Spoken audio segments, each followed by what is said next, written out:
50க்கும் மேற்பட்ட உலக நாடுகளில் 100 கோடிக்கும் அதிகமான ஆகாயம் தமிழ் பார்வையாளர்களுக்கு பேரன்பும் திருநன்றியும். ஆகாயம் தமிழ் நண்பர்களுக்கு அன்பு வணக்கம். நம்முடன் மூத்த பத்திரிகையாளர் திரு பாண்டி அவர்கள் இணைந்திருக்கிறார். வணக்கம் சார். வணக்கம். திமுகவில் பொன்முடிக்கு துணை பொதுச்செயலாளர் பதவி கொடுத்திருந்தாங்க. சமீபத்தில் நடந்த சில சர்ச்சைகள் அவர் சிக்கிறதுனால அவரை அந்த பதவியிலிருந்து நீக்கம் பண்ணியிருந்தாங்க. இப்போ அந்த பதவி உதயநிதி கேட்கறதாகவும் ஸ்டாலின் மறுக்கிறதாகவும் தகவல் இருக்கு. இதனால உதயநிதி அப்செட்ல இருக்கிறாரு அப்படின்னு சொல்லிட்டு ஒரு செய்தி பரவிட்டு இருக்கேன் சார். உதயநிதியை பொறுத்த வரைக்கும் உதயநிதி தான் இந்த 26 தேர்தலை முழுக்க முடிவு செய்ய போறார். 26 தேர்தலில் முதலமைச்சர் வேட்பாளரே உதயநிதி தான். கூட்டணி கட்சிகளிடம் மு.க. ஸ்டாலின் முதலமைச்சர் எதிர்காலத்தில் உதயநிதி முதலமைச்சர் ஆக்குவதில் எனக்கு பெரிய சிக்கல் இருக்கு. பல பேர் ஏற்றுக்கொள்ள மாட்டார்கள், பல பேர் எதிர்ப்பார்கள். ஆனால் தேர்தல் வருகிற பொழுதே முதலமைச்சர் வேட்பாளர் உதயநிதி தான். இதை மக்களிடம் கொண்டு போய் சேர்த்து விட்டால் முதலமைச்சராக வருவதற்கு எந்த எதிர்ப்பு இருக்க. தேர்தலில் ஸ்டாலின் முதலமைச்சர், தேர்தல் முடிந்த பிறகு உதயநிதி முதலமைச்சர்னா இது தேவையில்லாத விமர்சனங்களை சந்திக்க வேண்டி வரும். கனிமொழியுடைய எதிர்பார்ப்பும் இருக்கு. கனிமொழி தமிழ்நாடு அரசியலில் தனக்கு ஒரு முக்கியத்துவம் வேணும்னு நம்ம நினைக்கும். இப்போ மகளிர் அணி தலைவியாக இருக்கு. இதே போல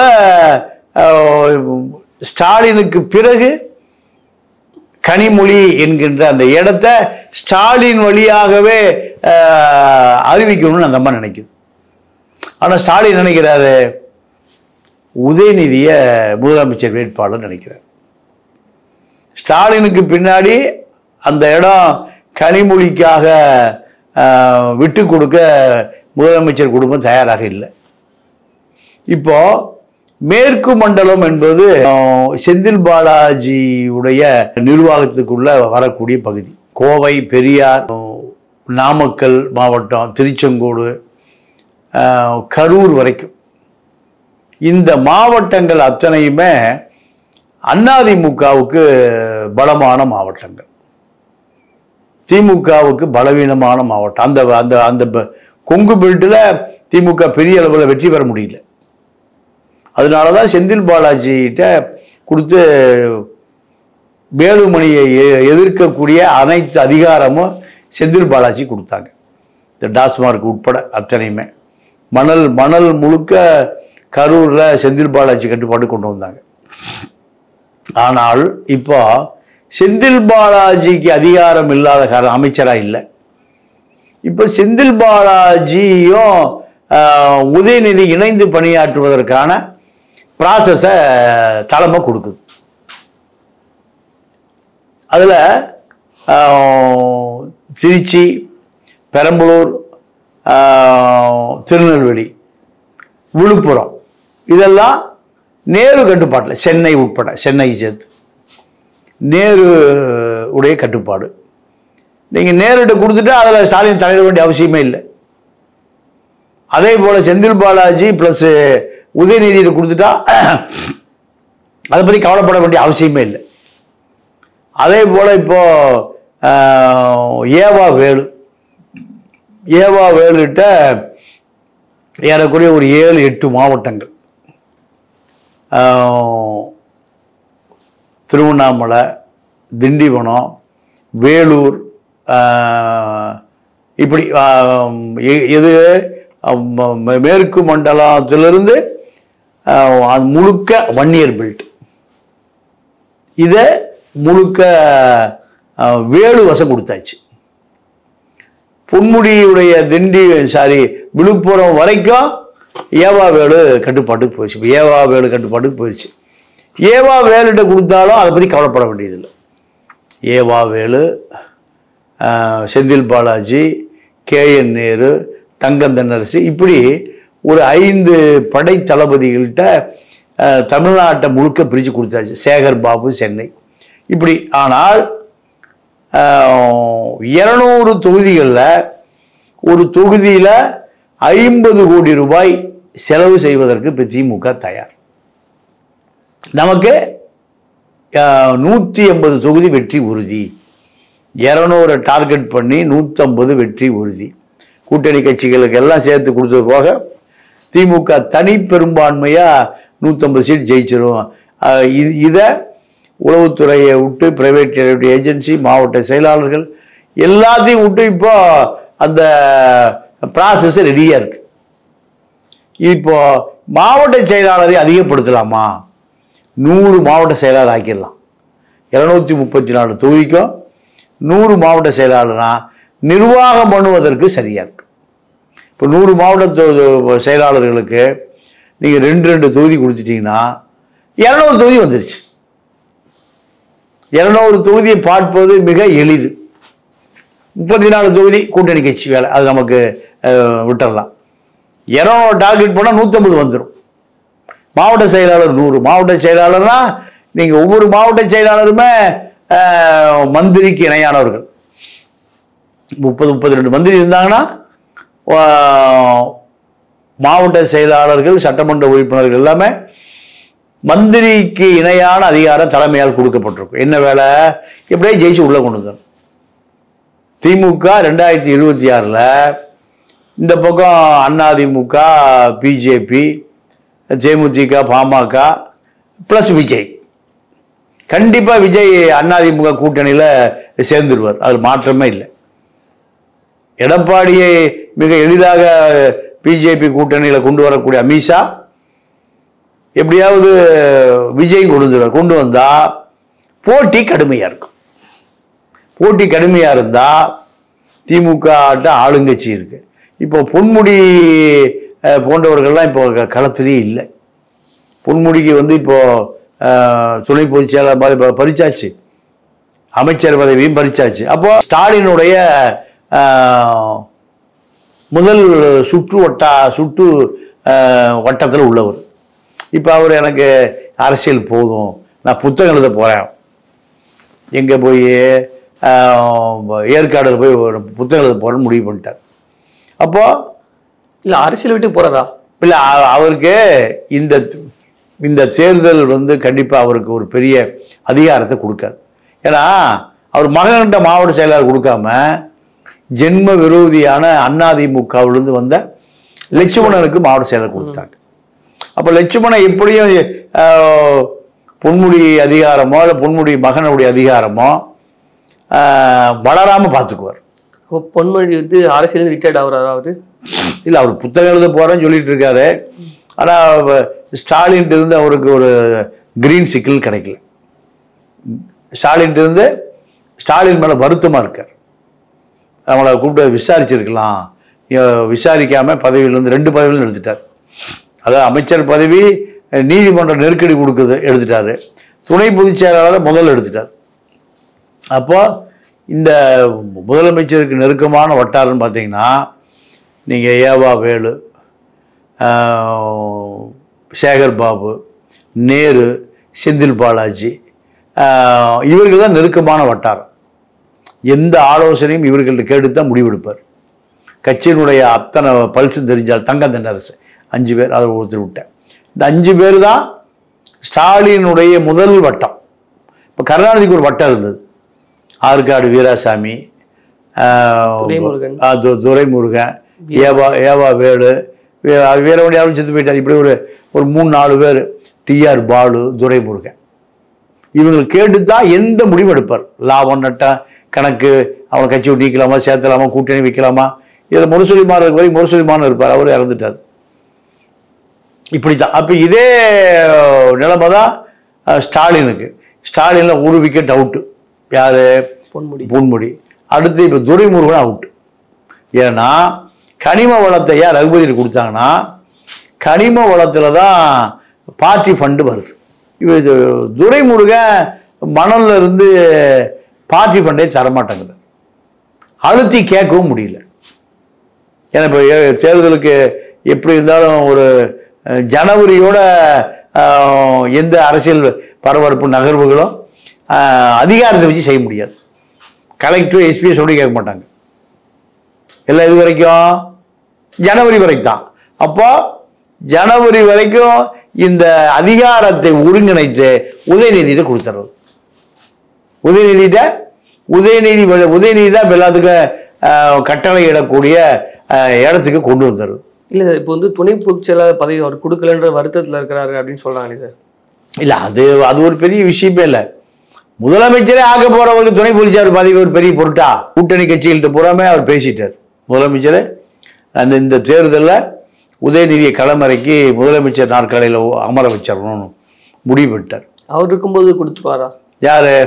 ஸ்டாலின். அவரு என்ன நினைக்கிறாரு, தனக்கு பின்னாடி போட்டி வந்துடக்கூடாதுன்னு நினைக்கிறார்.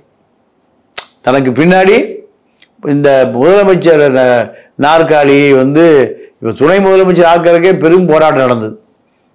தம்பி வேண்டாம், வெயிட் பண்ணுங்க, வேண்டாம் வெயிட் பண்ணி யார்? துரைமுருகன் காலம் தாழ்த்தி கொண்டே இருந்தார். அதை மீறித்தான் துரைமுருகன் கிளம்பியா அப்படிங்கிறத ரஜினி சொன்னது. ஓல்டு ஸ்டூடெண்ட் பெஞ்ச தேய்ச்சிட்டு இருக்காங்க, போக மாட்டேங்கிறாங்கல்லாம்.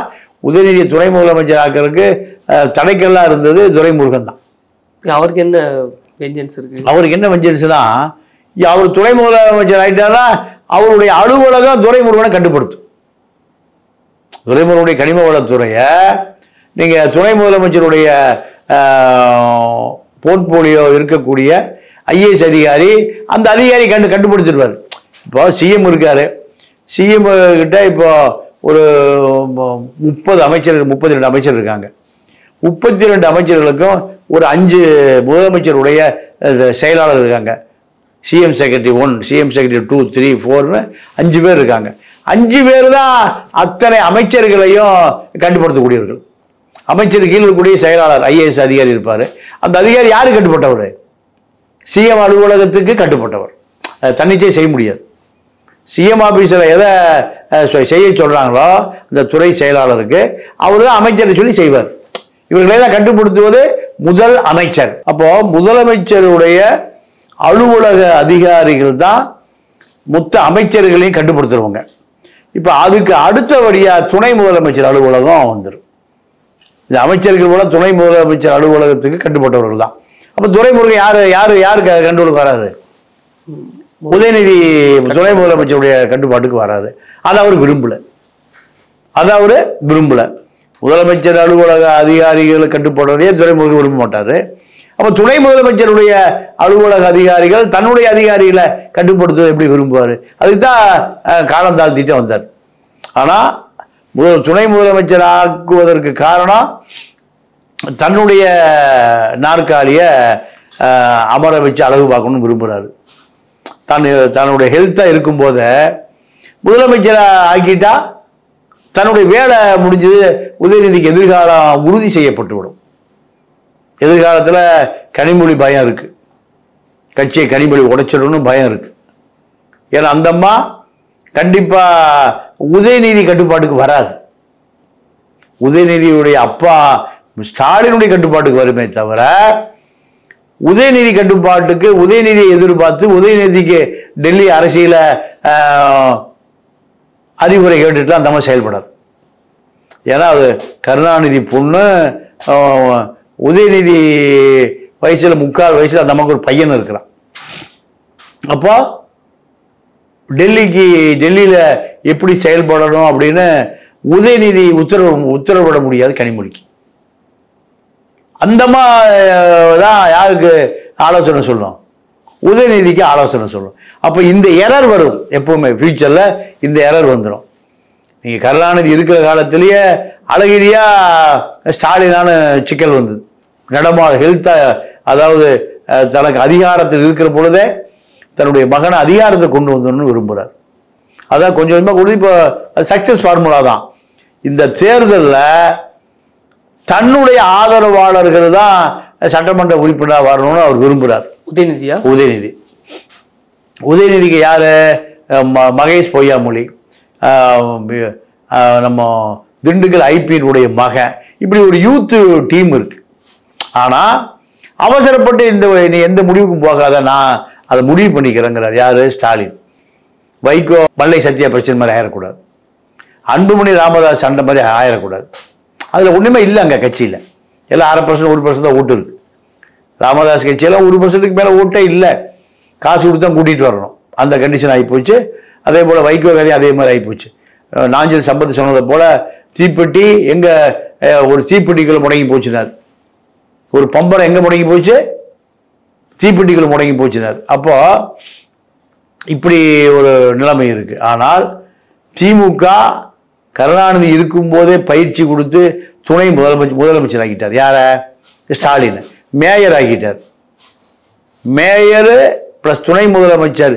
இந்த அனுபவம் தான் முதலமைச்சர் நாற்காலிக்கு அவருக்கு பயன்பட்டு. நீங்க 2021 தேர்தல் யார் இல்லை? கருணாநிதி இல்லை. ஆனா முதலமைச்சராக உட்கார்ந்து 32 அமைச்சர்களையும் கட்டுப்படுத்தக்கூடிய அனுபவம் எங்கிருந்து வந்தது? இது 2006-17 ஒரு துணை முதலமைச்சர். சார் ஒரு சின்ன கேள்வி. ஸ்டாலினும் அழகிரியும் ரெண்டு பேரும் அவருடைய பையன் தான், கலைஞரோட பையன் தான். ஆனால் ஸ்டாலின் கொடுத்த முக்கியத்துவம் ஏன் அழகிரி கொடுக்கப்படல? இல்லை, அதுக்கு ஒரு நல்ல நியாயமான கேள்வி. ஆனால் கருணாநிதி என்ன முடிவு பண்ணாருன்னா, அழகிரி ஒரு அதிரடியான ஆள், ஸ்டாலின் கொஞ்சம் மெலோடியான ஆள். அப்போ கூட்டணி கட்சிகளை அரவணைத்து போகக்கூடிய தகுதி எப்படி இருக்கணும்? மென்மையா இருக்கணும். அழகிரி பொறுத்த வரைக்கும் தண்டாரடி, அதான் அவர் சொல்றாரு. அழகிரின்னு ஒருத்தர் இருந்தார் பெரியார்கிட்ட, பட்டுக்கோட்டை அழகிரின்னு. அவர் எப்பவுமே ஆளை சுற்றி எப்பவுமே 10 பேர் தடியோடு தான் இருப்பாங்க. ஏன்? பெரியார் கொள்கைகளுக்காக நீங்க கட்டுப்படாதவனா எது பேசும்? கொடி, அதை திருப்பினா தடி தான் பேசும். நீங்க கருணாநிதிக்கே தஞ்சாவூர்ல பல பிரச்சனைகள். அப்போ பெரியார் யாரை அனுப்பி வைப்பாரு? அழகிரி தான் அனுப்பி வைப்பார். அழகிரி வந்தா பிரச்சனை முடிஞ்சிடும். அழகிரி பேச மாட்டார். எது பட்டுக்கோட்டை அழகிரி பேச மாட்டார். எது பேசும்? தடி பேசுமா? பட்டுக்கோட்டையாருடைய கொடியோட வருவார், தடி தான் பேசும். அப்போ அந்த பட்டுக்கோட்டை அழகிரியினுடைய பேரை தான் யாருக்கு வைக்கிறாரு? தன்னுடைய மகனுக்கு வைக்கிறார். அப்போ பட்டுக்கோட்டை அழகிரியை போலவே இருக்கு, அந்த அழகிரி இருக்கார். அதனாலதான் அது இயக்கத்துக்கு, திராவிட கழகத்துக்கு அது பயன்படும். அது கொள்கை ரீதியா நிற்கக்கூடிய இயக்கம். ஆனா அரசியலுக்கு லாய்க்கப்படும். ஏன்? அரசியல் யாராவது வருவான்? குழி பறிக்கிறவன் வருவான், குழி தோன்றவன் வருவான், எதிரி வருவான், நல்லவன் கெட்டவன், தொழிலதிபர் முடிச்சான், ஜெயிலுக்கு போறவன், அத்தனை பேர் அரசியலுக்கு வருவான். அவனை வச்சு அரசியல் பண்ண வேண்டியது இருக்கு. அப்ப எப்படி பண்ணணும்? தள்ளாடிய பண்ண எல்லாம் போயிடுவான். எப்படி பண்ணணும்? இப்ப ராமதாஸ் மென்மையா பண்ணாரு, அன்புமணி எப்படி பண்றாரு? தட்டாரடியா பண்றாரு. வைகோ திமுகவிலிருந்து மென்மையா அரசியல் கத்துட்டு வந்தவர், வந்த உடனே துரை வைகோ என்ன பண்றாரு? தட்டாரடியா பண்றாரு. அன்புமணி என்ன பிரச்சனை? அன்புமணி இளைஞரணி தலைவராக இருந்து இப்போ கட்சியினுடைய தலைவராக வந்திருக்காரு. ராமதாஸ் என்ன நினைக்கிறாரு? தன்னுடைய மகள் வயிற்று பேர முகுந்த இளைஞரணி தலைவராக இருந்து அவனை எதிர்காலத்தில் இந்த கட்சிக்கு தலைவராக வரணும்னு விரும்புறாரு. அன்புமணி அதிகாரம் என்கிட்ட தான் இருக்கணும், அக்கா பையன்கிட்ட இருக்கக்கூடாதுங்கிறாரு. அதிகார சண்டை தானே. இங்க என்ன சண்டை? இப்ப நீங்க கேட்ட கதை தான். ஏன் அழகிரிக்கு அந்த வாய்ப்பை கொடுக்கல? அழகிரிக்கு அந்த வாய்ப்பை கொடுக்கல, கனிமொழிக்கு அந்த வாய்ப்பை கொடுக்கல. கனிமொழியாவது நாடாளுமன்ற உறுப்பினராக இருக்காரு. கனிமொழி கூட இன்டெலக்சுவலா தான் இருக்காங்க, அவங்களுக்கே கொடுக்க கூடாதுன்னு நினைக்கிறாங்க. இல்ல, அது கனிமொழிக்கு அதிகாரம் போனா ஒரு அதிகார வட்டம் உருவாகும். அந்த வட்டம் தூபம் போட்டா யார்கிட்ட போய் நிற்காது, உதயநிதி பதவிக்கு ஆபத்தா போயிடும். ஸ்டாலின் இருக்கிற வரை சமாளிக்க முடியும். சூழ்நிலை வருகிற பொழுது கனிமொழியுடைய கை ஓங்கிடும். இப்போ அத்தனை அமைச்சர்களுமே இப்போ சொன்னபடி கேட்காத ஒரே அமைச்சர் யாருன்னு கேட்டீங்கன்னா உதயநிதி கிட்ட துரைமுருகன் ஐ பெரியசாமி தான். துரைமுருகன் ஐ பெரியசாமி ரெண்டு பேருமே, துரைமுருகன் சொன்னா கேட்கவே மாட்டார். எத்தனை வயசு? 82 வயசு. 82 வயசு ஆகி போச்சு. அப்போ உதயநிதியுடைய அப்பா சொன்னபடி கேட்காத ஆளு துரைமுருகன். உதயநிதி சொன்னபடி கேட்பாரா? அப்போ அவர் 2ஆம் இடத்துக்கு தான் வைக்கணும். அதாவது ஃபைனான்ஸ் மினிஸ்டர், இல்லைன்னா பிடபிள்யூ மினிஸ்டர், இல்லைன்னா கனிம வளத்துறை, அப்படி பெரிய போர்ட்போலியோ தான் கொடுக்கணும். ஒருவேளை 26 ஆட்சிக்கு வந்தால் இன்னொரு வருஷம் இருக்கு. ஆனால் இவர் உதயநிதி அவர் கட்டுப்படுத்தவே முடியாது. டேய் உங்க தாத்தனையே நான் பார்த்தேன், அவன் அமைச்சராக இருந்தேன், ஒப்பனையே நான் தூக்கி வளர்த்தேன், நீ சொல்ற கேட்க முடியாது. அப்போ உதயநிதி துரைமுருகனை கட்சி விட்டு நீக்க முடியாது. உதயநிதி சார் துணை பொதுச் செயலாளர் பதவிக்காக அவர் ஆசைப்படுறாரு, அதுக்கான காரணம் என்ன சார்? என்ன எதுக்காக சொல்றாங்கன்னா, கட்சி துணை பொதுச் செயலாளர் பதவி வந்தால் தனக்கு ஐவர் குழு முடிவு, கட்சியினுடைய அத்தனை நிர்வாகத்தை முடிவு செய்யக்கூடியது ஐவர் குழு. பொதுச் செயலாளர், தலைவர், பொருளாளர், துணை பொதுச் செயலாளர், இப்படி ஒரு ஐவர் குழு தான் முடிவு பண்ணோம். அந்த ஐவர் குழுவில் தான் இருக்கணும்னு விரும்புகிறார். ஏன்னா பொன்முடி இந்த பகுதி தலைவர், செயலாளர், பொருளாளர், துணை பொதுச் செயலாளர் 2 பேர், 5 பேர் தான் கட்சியினுடைய அத்தனை நிர்வாகத்தையும் முடிவு செய்யக்கூடிய பைலாக்கள் அவங்க. இப்போ இவர் இல்லை, யாரு? பொன்முடி இல்லை. பொன்முடி ஸ்டாலின் சொன்னால் அதை கேட்டுக்குவார், மறுபேச்சே இல்லை. கருணாநிதி சொன்னால் கேட்டுக்குவார், மறுபேச்சே இல்லை. கனிமொழி அரசியலுக்கே வரக்கூடாதுன்னு முழு மூச்சா இருந்தவர் பொன்முடி. ஆனால் இப்போ அந்த ஐவர் பதவியில தன்னுடைய ஆளுமை இருக்கணும்னு அவருக்கு ஒரு ஆதரவாளர் இருக்குல்ல, உதயநிதிக்கு அவர் ஆதரவாளர் இருக்கு. யாருன்னு கேட்டீங்கன்னா மகேஷ் பொய்யாமொழியை போன்ற இளம் தலைவர்கள். அவங்க என்ன சொல்றாங்க, நீ அதுலேயும் உட்காரு, துணை பொதுச் செயலாளராக இருந்தால் ஐவர் கட்சி பதவி, ஆட்சி பதவி, 2 அதிகாரமிக்க பதவி. அப்ப பார்க்கிற கட்சி தொண்டனுக்கு கட்சி பதவியிலும் அதிகாரத்தில் இருக்கார், ஆட்சி பதவியிலையும் துணை முதலமைச்சராக இருக்கிறார். அப்போ இது உனக்கு மேலும் ஒரு வலு சேர்க்கும். கனிமொழியை அரசியலுக்குள்ளேயே வரவிடாமல் கார்னர் பண்ணிடலாம். கனிமொழி ஒரு துணை பொதுச் செயலாளர், கட்சிக்குள்ள மகளிர் அணி தலைவி. அப்போ இதை எதிர்க்கணும்னா இந்த பதவியில் நீ இருக்கணும்னு விரும்புகிறார். ஆனால் ஸ்டாலின் நினைக்கிறாரு, இல்லை நான் தன்னை மீறி யார் அரசியல் பண்ண போறான் கட்சிக்கு பதவிக்குள்ள, தான் செஞ்சா என்ன, தான் மகன் இருந்தா என்ன, தன்னுடைய மகனை துணை முதலமைச்சர், இப்போ அடுத்து மேற்கு மண்டல தலைவர், 70 சட்டமன்ற உறுப்பினர்களை தேர்ந்தெடுக்கக்கூடிய விட்டமின், பணம், ஆளு, தேர்வு எல்லாரும் அவர் பொறுப்பு கொடுத்துட்டார். உதயநிதிக்கு 70 பேரை தேர்ந்தெடுக்கிறது ஒரு வேலை தான், ஜெயிக்க வைக்கிறது ஒரு வேலை தான், பணம் செலவுன்றது ஒரு வேலை தான்.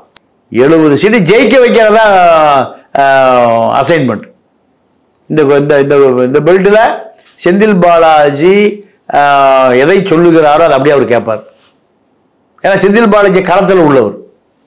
அதனாலதான் 70 சீட்டு செந்தில் பாலாஜி கொங்கு மேற்கு மண்டலம். அங்கே யார் யார் வலுவா இருக்கான்னா, எடப்பாடி வலுவா இருக்காரு, அதே போல அண்ணாமலை வலுவா இருக்காரு, அதே போல வேலுமணி வலுவா இருக்காரு, தங்கமணி வலுவா இருக்காரு, எல்லாம் நாமக்கல்ல தான் இருக்காரு, இவர் கொங்கு பெல்ட்ல இருக்காரு. இத்தனை பேர் இருக்காங்க அங்க. இதை மீறி 70 சீட் ஜெயிக்க வைக்கணும். உதயநிதி அப்செட்ல இருக்காருனாலும் அதனால்தான் கட்சியில் நடந்தக்கூடிய முக்கியமான கூட்டங்கள் எதுவுமே பங்கேற்கவே இல்லை அப்படின்னு சொல்றாங்களே சார். இல்ல, அது ஒரு காரணம் அல்ல. நீங்க அதிகாரம் அப்பாட்டு இருந்தான்னா மகன்ட்டு இருந்தாங்க, குடும்பத்தில் தானே இருக்கு. நீங்க இப்போ அவரை துணை முதலமைச்சர், அடுத்து முதலமைச்சர் அப்பாவுக்கு பிறகு முதலமைச்சர் நாட்கள் யாருக்கு போகும்? அவருக்கு தான் போகும். இதுல கோச்சிக்கிறதுக்கு ஒண்ணுமே இல்லை. இதெல்லாம் அரசல் புரசலா வர்ற செய்தி. முரசொலிமாரும் கருணாநிதி என்னைக்கு கோச்சுக்கிட்டாங்க? மு.க. ஸ்டாலினும் கருணாநிதி என்னைக்கு கோச்சுக்கிட்டாங்க? அதிகாரம் குவிந்து கிடக்கிற இடம். இங்க கருத்து வேறுபாடே இல்லை. இல்லை வேற யாராவது அழகிரி பிள்ளை கொடுக்க போறாங்க துணை பொதுச் செயலாளர், அழகிரி பிள்ளை முதலமைச்சர் வரப்போகுது, இல்லை கனிமொழி பையன் வரப்போறாரு, யாருமே இல்லை. இந்த நாற்காலி ரிசர்வ்டு சைட். முதலமைச்சர் நாற்காலி என்பது உதயநிதிக்காக ரிசர்வ் செய்யப்பட்டு விட்டது. இதுல சிறு சிறு வருத்தம். ஏன்னா இவர் ஒரு 50-25 பேருக்கு லிஸ்ட்டை கொடுப்பார், இவங்கெல்லாம் என்னுடைய ஆதரவாளர்கள். அப்போ அவர் என்ன பண்ணுவார் ஸ்டாலினை, இல்லை இதில் பாதி பேர் மெச்சூரிட்டி இல்லாத ஆட்கள், இவங்களுக்கு அரசியல் பண்ண தெரியாது. நீங்கள் ஈரோடு எம்பியா இருக்கார்ல பிரகாஷ், அவர் உதயநிதியுடைய கூட்டாளி. முத்துசாமியை மதிக்கவே மாட்டார். முத்துசாமி யார் காலத்தால்? எம்ஜிஆர் காலத்தால். எம்ஜிஆர் காலத்தால உதயநிதி காலத்தால் மதிப்பதே இல்லை. ஆனா ஜெயிக்க வச்சிருக்காரு யாரு? முத்துசாமி. காரணம் கட்சி நலன், கட்சி அழிஞ்சு போயிடக்கூடாது. அப்போ இந்த நிலைமை வருகிற பொழுது துணை பொதுச் செயலாளர் அவருக்கு ஒரு பொருட்டே அல்ல. ஸ்டாலின் திடகாத்திரமா இருக்கிற பொழுது இந்த கட்சியை அவங்க அப்பா திடகாத்திரமா இருக்கிற பொழுது அறிவாலயம், முரசொலி அலுவலகம், குங்கும அலுவலகம், முரசொலி அறக்கட்டளை, பார்ட்டி ஃபண்டு, கட்சியினுடைய நிதி எல்லாம் யார் கைக்கு வந்துருச்சு? ஸ்டாலின் கைக்கு வந்துருச்சு. அழகிரி ஒண்ணுமே பண்ண முடியாது இதுக்குள்ள பூந்து. திமுகவுடைய 5 பவர் சென்டர் எதுனா, ஒன்று அறிவாலயம், 2வது குங்குமம் முரசொலி இருக்கிற அலுவலகம், கட்சி பார்ட்டி ஃபண்டு, அப்புறம் கட்சியினுடைய தலைவர், பொதுச் செயலாளர். அவ்வளோதான். இதெல்லாம் யாருக்கு வந்துருச்சு? அடுத்து முதலமைச்சர் நாற்காலி. இது எல்லாமே ஸ்டாலின்ட்ட வந்துருச்சு. கனிமொழிக்கும் போகல, அழகிரிக்கும் போகல. இன்னொரு ஆள் கடைசியா இருக்கார், தமிழரசுன்னு ஒருத்தர் இருக்கார், மூகா தமிழரசு, கருணாநிதியுடைய புள்ள கடைசி, அவங்களுக்கும் போகல. இது யாரை நோக்கி நகர்த்தி எங்க கொண்டு வந்துட்டாங்க? நீங்க டெல்லியில முலாயம் சிங், யூபியில முலாயம் சிங் யாதவ் இறந்து போயிட்டாரு. யார் போயிருந்தாங்க பாத்தீங்களா? உதயநிதி போனார். அப்போ டெல்லிக்கு இவர் அடையாளப்படுத்தப்படுகிறார். அதான் முக்கியம். டெல்லிக்கு அடையாளம் காமிச்சாச்சு. டிஆர் பாலு உதயநிதி தான் கூட்டிட்டு போறார். மோடியை போய் எத்தனை முறை பார்த்தார்? வெட்டிங் குடும்பத்தோட சிங்கப்பூர்ல இருக்காரு. மோடிட்டு அப்பாயின்மெண்ட் கேட்டு வந்தாங்க. மோடி உடனே வர சொல்லிட்டார். சிங்கப்பூர்ல இருந்து டெல்லிக்கு போனார். மனைவி மக்கள் குழந்தை குட்டியெல்லாம் எங்கே சிங்கப்பூர்ல வெட்டிங் டே அங்க கொண்டாடிட்டு இருக்கிற போது இவர் கிளம்பி மோடியை போய் பார்த்தார். அப்போ இதற்கான எல்லா தயாரிப்புகளும் 100% நிறைவடைந்து விட்டுருச்சு. அப்போ அப்பாவுடைய சொத்து ஆட்டோமேட்டிக்கா பட்டா யார் பேர்ல மாறும்?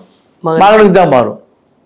அப்போ இந்த மகன் இப்போ திமுகவினுடைய தமிழ்நாட்டில் இருக்கக்கூடிய 100 மாவட்டங்களிலும் அறியப்படக்கூடியவராக மாறிட்டார். இப்ப அவரும் சூறாவளி சுற்றுப்பயணம் பண்ணிட்டு இருக்கார். திருச்சி, கோயம்புத்தூர்ல உதயநிதி இருக்கிற போதுதான் விஜய் வந்தார். மதுரையில விஜய் இருக்கும்போது தான் உதயநிதி வந்தார். அப்போ தமிழ்நாடு முழுக்க இருக்கக்கூடிய எல்லா மாவட்டங்களிலும் எல்லா மாவட்ட செயலாளர்களும் எல்லா மந்திரிகளும் உதயநிதியை முன்னிலைப்பட, உதயநிதி தான் கட்ட விட்டு வைக்கிறான், உதயநிதிக்கு தான் கூட நிற்கிறான். ஜல்லிக்கட்டு நடந்தது மூர்த்தி மதுரையில், யார் இருந்தா? உதயநிதி பையன் இன்பநிதி. அவரே லைனுக்கு கொண்டு வந்துட்டாங்க. உதயநிதிக்கு அனைத்து பயிற்சிகளும் கொடுக்கப்பட்டு கொண்டு இருக்கிறது. அவர் பொறுப்புல சில மாவட்டங்களையே அவர் பொறுப்புல கொடுத்துட்டாங்க. அப்போ உதயநிதியை பொறுத்த வரைக்கும் முதலமைச்சர் ரேஸுக்கு, முதலமைச்சர் நாற்காலிக்கு கூட்டணி கட்சிகளின் ஆதரவோடு நம்ம அண்ணன் திருமா, சிபிஐ முத்தரசன், சிபிஎம் சண்முகம், இப்படி அத்தனை பேரிடமே அவர் தான் அடுத்த முதலமைச்சர் நாற்காலிக்கான நபர்னு கூட்டணி கட்சி காங்கிரஸ் உட்பட அத்தனை பேரையும் அறிமுகப்படுத்தியாச்சு.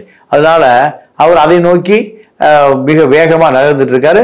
இன்னும் 1 வருஷம் இருக்கு. 1 வருஷத்துல முதலமைச்சர் வேட்பாளரே உதயநிதி ஸ்டாலின் தான். உங்களுடைய கருத்துக்களை எங்களோட பகிர்ந்து கொண்டமைக்கு மிக்க நன்றி சார். நன்றி, வணக்கம்.